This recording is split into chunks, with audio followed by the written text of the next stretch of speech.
Yeah. All right, switching up to the West region. Who does everyone have coming out of this region? Connecticut. I went for a big upset. I put Texas in the final Yeah. four. Okay. Mm. I likewise am going with Connecticut. I feel they're a team hot right now. I feel Kemba Walker is strutting his stuff. I mean, winning the Big East is big. I just feel like they've got momentum, and I think they can carry that. You know, but you forget, other than, you're right, the momentum, they were a struggling team before the Big East tournament. They weren't playing very well. I have Duke. Why not? That's fair. Duke's a tough out. I've got Duke as well. Hot off the rumor mill, Kyrie Irving the slight chance he might play in the tournament, apparently. He's been moving around pre-games, so he might be playing. Probably not, but if he does, I think Duke's the big favorite. Insider information from Burroughs. If Kyrie Irving brought senior leadership, I'd say that was a good sign. If it's even as talented a freshman as Kyrie Irving, I don't know that I want someone who's that injured playing on. I just don't feel like as a freshman you can provide that much if you're injured, and it's not like they lack for good players. Yeah, that's true. That's true. Could be a negative. I've got Duke. I've actually got Duke going all the way. Partially because my sister goes there. Partially because they're just a great team. I mean, you look at compared to last year, they lost Zubek, who's a good big guy. But they were stacked at the big guy position. Plenty of big white guys. And then they lost John Shire, the point guard. They still got plenty of good guards as well. So I think Duke will be fine. I always put Duke out early, and they always kind of slap at my face. I have them going to the Elite Eight this year, which I think is fair. I don't think that's selling them too short, but obviously they expect to be a Final Four team. Losing to Zona? No, I have them losing to UConn in the Elite Eight. Oh, in the Elite. Oh, okay, got it. Who are what's the game to watch in this regional?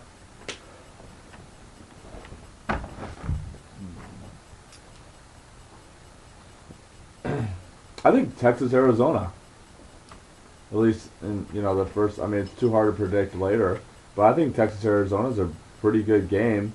I think Arizona, is they're a pretty good team when they want to be, and Texas sometimes is not the best team ever. So I think that could be a really good matchup, and especially so early on in the tournament.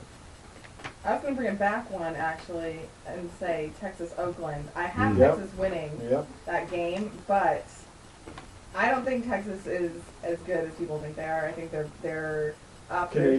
they're down, they're what? Sorry, go on. Canadian. Yeah. Why is Canada?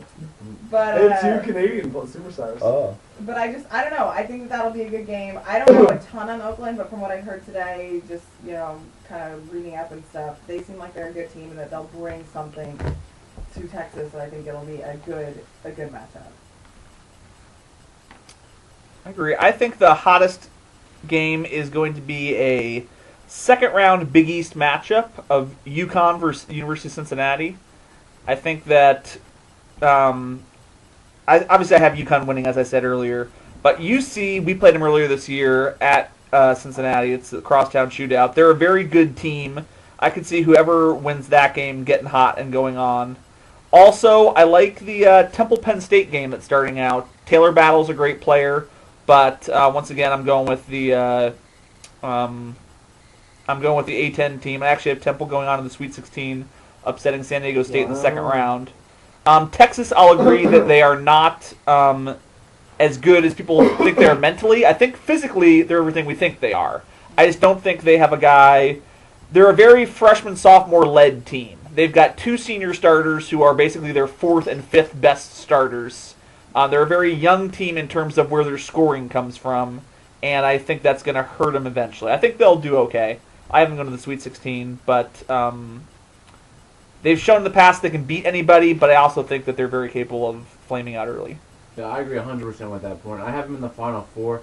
As was, early in the year, they beat Kansas. They can beat anyone, but again, a lot of years, they flame out mentally. So they're really interesting to me. I think they're talented, and they can beat anyone. Morally, I can't pick Duke to advance in this. Sorry, dude. Apologies to your sister, but No worries, can't no worries. pick them to win. So I think Texas is more talented than like a San Diego State team. UConn's also very good, but I'm going to be interested in every single game Texas plays because I feel they can beat anyone, but they could. I wouldn't be shocked if they lost their first round matchup either.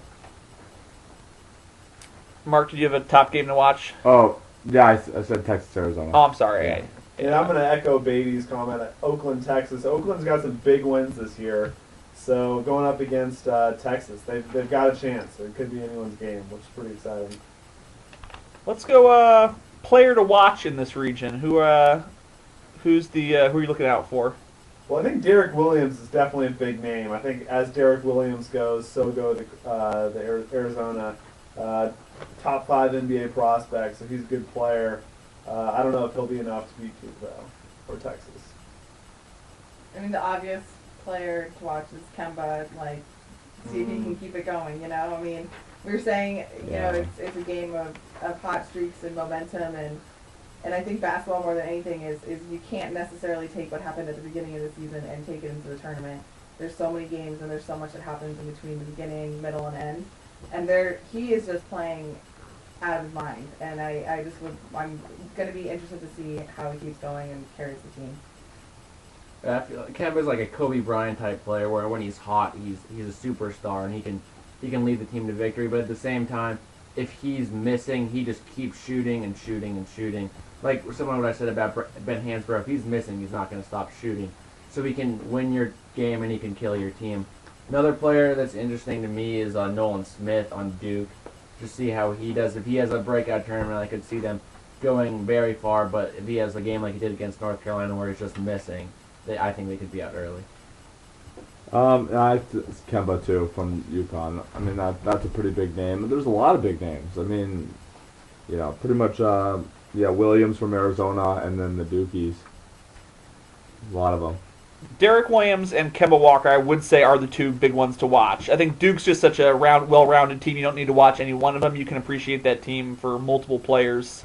If I'm just going to throw out something new, I'm probably going to say, and I mentioned him actually a little earlier, but Taylor Battle from Penn State is a phenomenal talent. And while I have him losing first round, I would not be surprised if he made a Sweet 16 run. Obviously, he had a good Big Ten tournament when they knocked off Michigan State and Wisconsin. So I could see him doing some big things. I'm just going to skip back a region for a second just because we didn't talk about players to watch in the Southeast region. Did anyone have a player to watch in that region they wanted to talk about? I didn't have one player to watch. I won't watch one. I felt bad just because I wanted to give Beatty's team a shout-out. I think John Lure is a solid player to watch. I know that Taylor is Jordan Taylor is the kind of new breakout star for them, but he's only going to take them so far. I feel how John Lure plays is going to determine whether or not the Badgers go Sweet 16, go Final Four, or go out to Belmont. I mean, I completely agree. John Lure is the linchpin to that team, and if he is not playing at his top level, they really don't have a chance. Jordan Taylor is phenomenal, and it's a shame that he's not in the running for top point guard in NCAA. It's unbelievable that he's not. He has the best assist-to-turnover ratio in the entire country. he actually got put on the list. They put him back on? The Bob Cousy Award, they put their finalists out, and the two big snubs were Tu Holloway of my Xavier Musketeers and Jordan Taylor of your Wisconsin Badgers. So then he goes out the very next game, torches Ohio State, and they apologize to your guy. My guy still has his apology letter to be mailed later. But they put him on the list, or they just apologized? No, he's on. They put him. They found space for him on the Cousy Award. Well, apparently, that's good. I mean, I think. I mean, obviously, I'm gonna cheer for my team here for a second, but I think Wisconsin has a lot of players on the team that are unassuming, and they're a team that each person has their role, and if they all play their role correctly, that's how they can beat their opponent. So I'm excited to watch them and see what they're gonna do. Yeah, I think John Lure is a good pick. He's kind of a Neville Longbottom pick in the sense that he doesn't get the name recognition of a Harry Potter or Derek Williams. or Jared Solinger. But at the end of the day, when you're trying to defeat the opposition, he's there for you. So I think John Lord's a good pick. I will say he played on the USA team for Coach K this last summer, and it's been reported numerous times that Coach K has said that he thinks that John Lord is the best big man in all of NCAA. Wow. So I've heard great things from other coaches on him, that he's definitely a coach's player. And I just want you to know that when I put up the header for this blog post, there's now going to be Derek Williams or Jared Solinger with a little lightning bolt scar on their forehead. All right, so we're basically wrapping it up now. We basically have all named our Final Fours. Let's everyone say their finals and All at once. their champion. We'll start with Marcus Van Dellen. Okay. This is a rough draft, but I'm gonna say Kansas wins it all. It'll be Kansas, Florida. Kansas beats Florida. And then I'm gonna say Duke versus UNC again in the Final Four. That would be a great matchup. And I think UNC. UNC like wins? Yeah. To beat Kansas also? No. Kansas will win the whole thing. Okay. All right, my Final Fours, I had Notre Dame, Pitt, and then Ohio State, Texas. We already beat Pitt once this year. I feel confident we can do it again. And then Ohio State, Texas. Ohio State is a much better team. And then I just couldn't pick against my boys in the final, but we'd have to play a really, really good game to beat Ohio State. I think they're probably the best team. They're the number one overall seed. They're very good, but if we shoot really well, and we can shoot really well, we've showed that we could beat anyone. So I have a final game: Ohio State versus Kansas. Kansas winning it all. I think Ohio State is phenomenal, but I also hate them with a fierce passion. So I hope that they lose to Kansas. Let's just say that. So if it's Ohio State versus Kansas, and Kansas is winning, yours is a pretty rock chalk Sarah's bracket. Yeah, yes. That is a chalky bracket right there. And it's too bad there's no Wisconsin TCU mashup I in know. basketball like there was in football for you. For anyone who's listening who doesn't know, there was the Beatty Rose Bowl this year. Part of the family went to TCU, part of it went to Wisconsin. So Well, one. a house divided. For that day. Twins divided. Twins divided. yeah. A soul divided. Oh no! There was actually a whole article on the Beatty family in the In the Madison. Data paper. No, the No, Madison. The Wisconsin State. Wisconsin State. Oh. Yeah. State paper. Oh, nice. It was a great article. Celebrities. Okay. Anyway, get your picks, Matt. So I've got coming out of the South. I've got Kansas and Pitt. I'll take Kansas because they've got the Marquise and Markeith, and I think those big guys are solid. Out of the East and the West, I've got UNC and Duke. I just think Duke is, they're more veteran, they're more consistent, they're just deeper. So I'll take Duke, Kansas in the final. I've got Duke winning it all. Veterans, Coach K, they've been there, they know how to do it. They're pretty hot right now, so I'll take Duke. Back-to-back Duke wins? Back-to-back I don't know if Duke you know wins. this. Christian Leitner's not there anymore. I also have a Duke shirt on, so I may be biased right now. My sister goes there. So. All right. I am going with I think the oddest of them. I am going with two teams I don't think most people have there. I've got UConn versus Purdue. And I'm going with Purdue as my national champion. That's the worst I think- pick Indy ever. big. If Robbie Hummel was still there, I don't. Mumford and Sons. If they had Robbie Hummel all year, I don't think anyone would be shooting this pick down. Yeah, but they don't have Robbie. But I feel they've still got two other great future pros. They got a good coach who's doing good things over there. They got a rabid fan base with the Paint Crew, as I'm sure your boys have had to see this year. I think they're good, although I must say I do reserve the night to have Night Terrors tonight, change my bracket tomorrow, and have Xavier winning the championship. But for right now, I got Purdue over UConn. Cool. All right, any final thoughts we have on the bracket before we sign off? Anybody have anything they just really need to get off their chest?